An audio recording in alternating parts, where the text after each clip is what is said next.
Assalamualaikum warahmatullahi wabarakatuh. Hamsan amma ba'd. Alhamdulillah wassalatu amma ba'd. Yang kami hormati segenap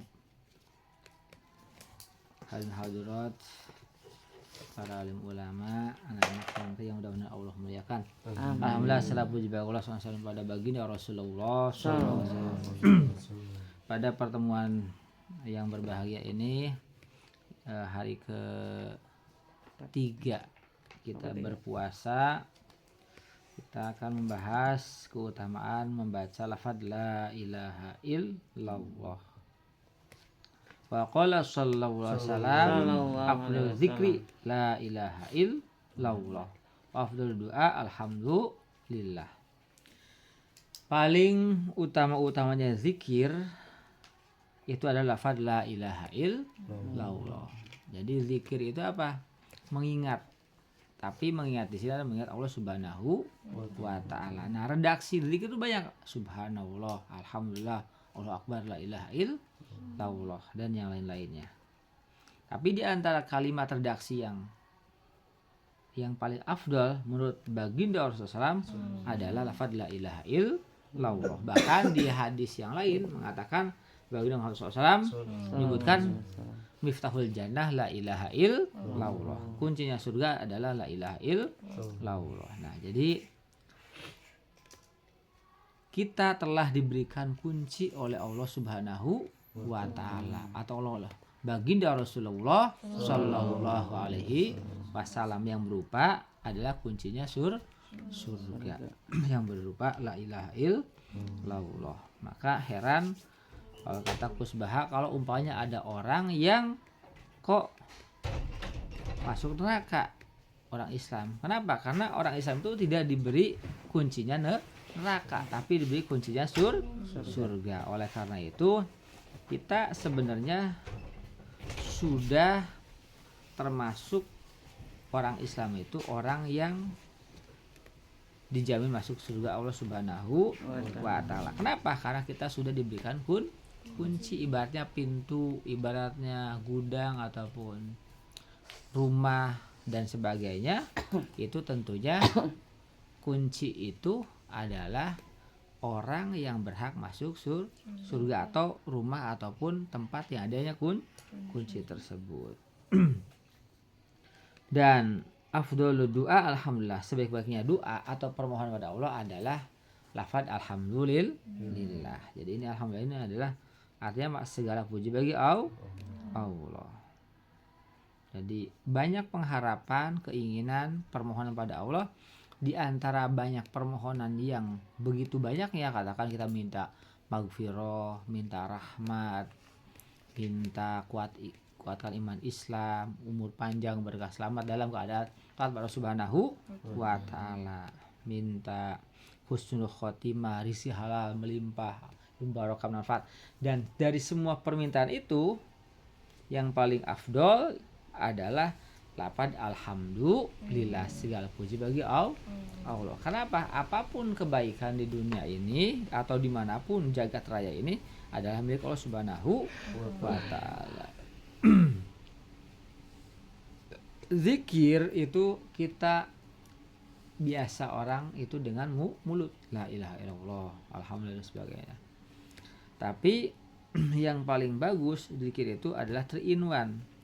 Jadi apa? 3 dalam 1. Maksudnya apa? Mulutnya la ilaha illallah, hatinya la ilaha illallah, mengucapkan tidak ada Tuhan selain Allah. Gerakan anggota tubuh kita la ilaha illallah, dalam arti apa? Menyembah pada Allah Subhanahu wa taala, taat menjalankan perintah Allah, sholatnya, puasanya, zakatnya, berbaikan sama orang lain, dan juga meninggalkan segala larangan. Nah, inilah zikir yang paling afdol, yaitu menggabungkan ucapan, hati dan tindakan. Nah, kebanyakan kita itu hanya omong-omong doang. Lafaznya la ilaha illallah, tapi tindakannya tidak taat sama Allah, tidak menjalankan perintah Allah atau tidak menjalankan Allah Subhanahu wa taala. Sebenarnya kebanyakan orang menjadi wali itu kenapa? Bukan karena banyak ibadah, bukan, tapi kebanyakan karena menghindari maksiat. Contoh umpamanya ya, banyak para ulama mengatakan umpamanya ada orang tidur dia tidak maksiat itu lebih afdol daripada dia umpamanya tidak tidur malah maksiat. Itu umpamanya tidak tidur ngegosip sama temennya, itu lebih afdol tidur. Kenapa? Karena dia dengan tidurnya dia tidak menggosip, tidak maksiat. Tapi ketika dia bangun malah dia menggosip ya. Maka zaman akhir ini ya, kalau kata Gus Bah itu ya yang paling simpel ibadah adalah tidur ya. Apalagi kalau kemarin hadis Nabi Muhammad SAW mengatakan tidurnya orang berpuasa itu ibadah. Pertama, orang tidur puasa itu ibadah, ditambah lagi dia meninggalkan maksiat jadi ibadah. Karena ibadah itu bukan berarti hanya sholat, baca Quran, puasa, tapi dia meninggalkan larangan Allah termasuk adalah ibadah. Katakan dia meninggalkan tadi menggosip, menjelekkan orang lain, atau meninggalkan menyakiti orang lain, itu termasuk adalah ibadah. Nah, hadis pertama. Yang kedua, wa qala sallallahu alaihi wasallam, qala Allah ta'ala la ilaha illallah kalami wa ana huwa man qalaha dakhala hasani wa man dakhala hasani amana min iqabi. Baginda Rasulullah SAW bersabda, Allah Ta'ala berfirman, la ilaha illallah, lafaz la ilaha illallah adalah ucapan saya, kata Allah. Dan saya, barang siapa mengucapkan lafaz la ilaha illallah, maka dia masuk dalam perlindungan saya. Jadi barang siapa mengucapkan la ilaha illallah, ucapannya la ilaha illallah, hati dan pikirannya la ilaha illallah, tindakannya la ilaha illallah. Maksudnya apa tindakan la ilaha illallah? Maksudnya menjalankan perintah Allah. Maksudnya menjalankan Allah Subhanahu wa ta'ala. Ya kalau umpamanya anak berbakti sama orang tua, murid taat hormat sama guru atau kiainya, istri taat sama suami, rakyat taat sama pemerintahan ya. Gimana seperti itu kan sudah diajarkan dalam kita bersolat berjamaah. Enggak mungkin anggota sholat berjamaah kita makmum bisa sah kalau tidak mengikuti imam. Itu pengen sah, pengen dapat pahala 27 kali lipat, maka dia harus taati imam ya. Nah di sini ya, jadi barang siapa mengucapkan la ilaha illallah maka dia masuk dalam penjagaan saya. Kita percaya sama Allah enggak? Percaya. Buktinya apa? Buktinya kalau kita ada masalah ngadunya sama Allah, bukan sama teman, apalagi sama dukun. Ada nggak kayak gitu? Kalau banyak curhatnya sama teman, sama dukun apalagi, itu berarti tidak percaya sama Allah ya. Kita aja naik bis, kita percaya sama supir kan ya. Naik pesawat percaya sama pilot. Naik kereta percaya sama masinis. Naik mobil percaya sama supir. Naik motor percaya sama yang ngebonceng ya. Nah ini masa kita naik dunia ini milik Allah kita nggak percaya sama Allah. Kalau nggak percaya sama Allah maka lebih baik kata Allah keluar dari bumi saya. Ada yang kayak gitu nggak percaya sama Allah. Nah nggak percaya sama Allah lagi apa? Kita masih risau dengan masalah duniawi, harta ataupun kehidupan nggak usah kita kejar, karena ketika kita di dalam perut ibu kita sekitar umur 120 hari ya, atau 3 bulan, nah itu kan sama Allah ditiupkan ruh ya. Jadi nanti dia jodohnya sama siapa, dapat uangnya berapa, umurnya berapa, nanti kalau nikah punya anak berapa, cucu berapa, itu udah ditulis di dalam perut ibu kita waktu itu. Maka nggak perlu dirisaukan. Yang harus kita risaukan itu bagaimana kita bisa tetap iman Islam sampai kita masuk ke liang lahat. Nah ini harus kita jaga ya, kita jaga ya, karena nggak ada jaminan ya, sekelas ulama pun bisa terpeleset sama kayak bar seso ya. Sekelas orang kaya pun bisa terpeleset seperti Korun dan Salabah. Sekelas presiden pun bisa terpeleset kayak Fir'aun. Nah, maka kita tetap minta sama Allah dikuatkan iman Islam ya, dan hidup dalam keadaan taat pada Allah, taat pada Allah Subhanahu wa taala, dan mati husnul khotimah. Nah, ini barang siapa mengucapkan la ilaha illallah, maka dia telah masuk pada penjagaanku, kata Allah. Jadi kalau kita pengen dijaga sama Allah, aman kemana-mana, maka kita ucapkan la ilaha illallah. Kalau di hadis yang lain, barang siapa kita mengucapkan bismillahirrahmanirrahim, maka Allah menyertai kita. Kalau mau kita mau makan bismillahirrahmanirrahim, maka makan kita diberkahkan oleh Allah Subhanahu wa taala. Kalau kita mau terus bismillahirrahmanirrahim, maka Allah akan menjaga kita. Kita naik kendaraan jalan kaki ataupun naik kendaraan, naik pesawat, bismillahirrahmanirrahim, maka sama Allah dijaga. Sampai dengan ada suami istri berhubungan sama istri, ketika sebelum berhubungan baca bismillahirrahmanirrahim, maka anaknya akan menjadi anak yang soleha. Kalau kita makan gak baca bismillahirrahmanirrahim, maka yang menemani bukan rahmat Allah, tapi setan.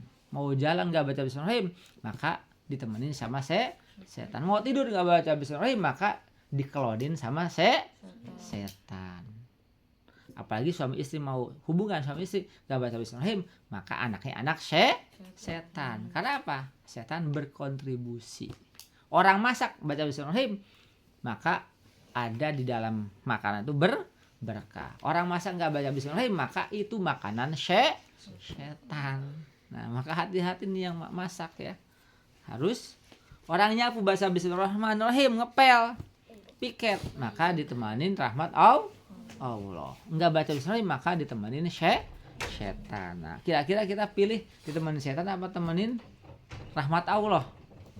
Tentu kita orang berakal pilih Allah.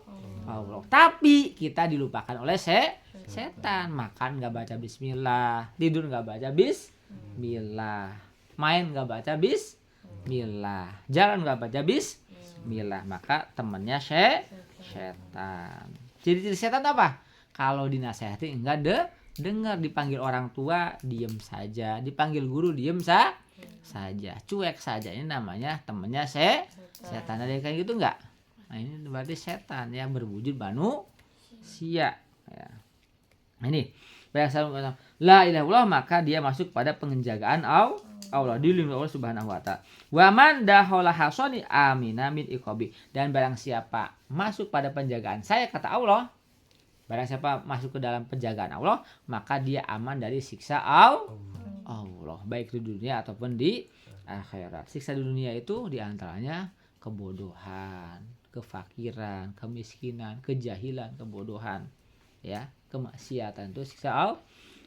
Kalau di akhirat ya sudah jelas adalah api neraka. Nah, orang mengucapkan la ilaha illallah, maka dia dijaga oleh Allah Subhanahu wa taala dan dibebaskan dari siksa dunia dan akhirat ya. Wa qala sallallahu alaihi wasallam adu zakat abadanikum biqauli la ilaha illallah. Baginda Rasulullah SAW bersabda, zakatilah badan kalian, bayarlah zakat badan kalian dengan mengucapkan la ilaha illallah. Nah, ini badan kita harus dizakati, harta kita dizakati 2,5% ya. Ilmu kita dizakati dengan kita mengamalkan ilmu minimal 10% atau 2,5%. Harta kita dizakati, badan kita pun dizakati.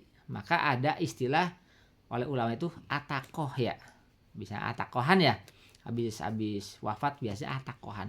Padahal tidak hanya habis wafat, itu mah apa, jaga-jaga ahli waris, berbakti sama orang tua atau yang wafat, mungkin khawatirnya mayit belum menzakati badan, yaitu sebanyak 70.000 la ilaha illallah, atau al-ikhlas 70.000, atau la ilaha illallah 70.000. Nah, maka kita udahkah kita membayar zakat badan kita?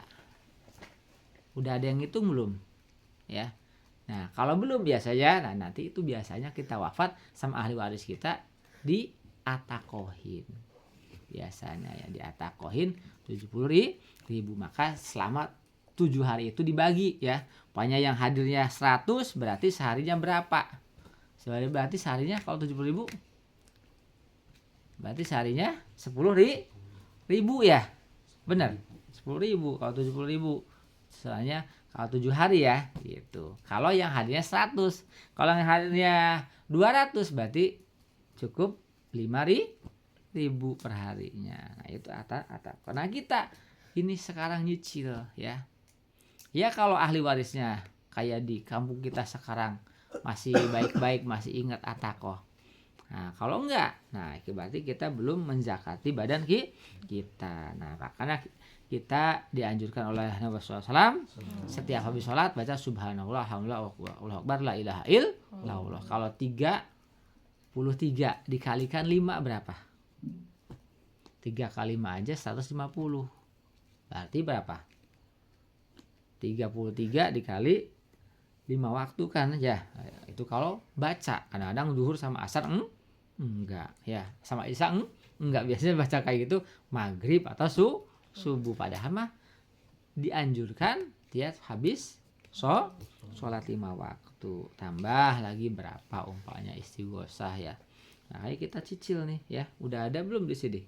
Kalau belum dicicil dari sekarang. La ilaha illallah 70.000 atau al-ikhlas qul huwallahu ahad itu 70.000. Itu namanya ataqwa, memerdekakan diri kita dari api neraka dengan kalam Allah la ilaha illallah. Tadi ya, barang siapa mengucapkan la ilaha illallah maka dia terbebas dari apa iqab atau sisa Allah. Tadi juga hadis yang kedua bahwa barang zakatilah badan kalian dengan lafaz la ilaha illallah. Nah, ayo kita zakati badan kita, zakati harta kita, zakati ilmu kita ya. Dengan cara apa zakat ilmu kita? Mengamalkan apa yang kita pelajari dari ilmu-ilmu yang kita pelajari. Harta kita kalau sudah sampai nisab haul, nisab itu batas minimal untuk zakat. Haul itu 1 tahun. Nah, itu zakat ya. Jadi kalau belum haul, belum nisab, kayak kita punya kambing 40 ya. Kalau belum 1 tahun, belum wajib zakat. Tapi kalau udah 1 tahun tapi kurang dari 40 juga belum wajib zakat. Ada haul sama nih nisabnya ya. Nah, badan kita mari kita zakati ya. Kita hitung ya. Kalau orang-orang dulu mah sehari berapa dicicil, ditulis di buku kan sampai dengan 70. Nah, ini maka kalau di kampung-kampung ya di Cirebon tuh ada namanya jamiahan. Orang-orang sepuh ya, jamiah itu isinya biasanya ataqo, manaqib, istighosah, marhaba ya. Nah, ini yang kadang-kadang anak-anak muda sekarang sudah